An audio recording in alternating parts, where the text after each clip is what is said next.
Twitter is known for breaking news and launching social movements, but is predicting health problems the next thing trending. Researchers say tone of tweets on Twitter can not only tell the emotional state of a community, but can predict rates of heart disease. We're taking action for your health tonight with what your Twitter feed may be able to tell you about your own health.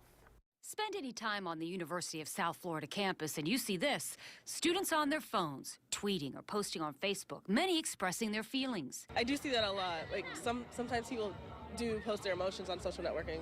What about stress? Do they relieve their stress? Yes, I've done that a lot. A recently published study found that Twitter can serve as a dashboard indicator of a community's psychological well-being and can predict rates of heart disease. Researchers from the University of Pennsylvania drew from a set of public tweets from 2009 to 2010. There were enough tweets and health data from about 1,300 counties to cover about 88% of our country's population.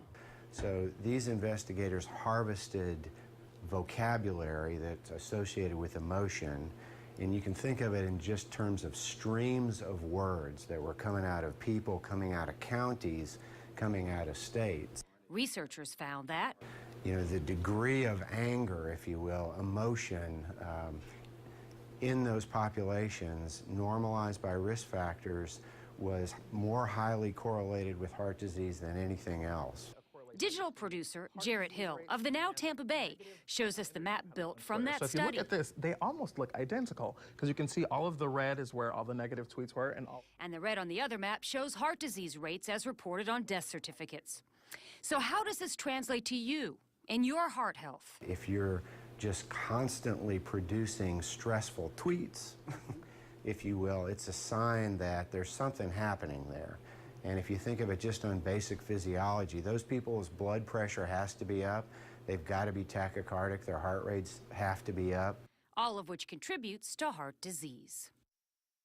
So what is the mood of our community right now as determined by Twitter? And what actually happens to your heart and cardiovascular system when you rant or stress out?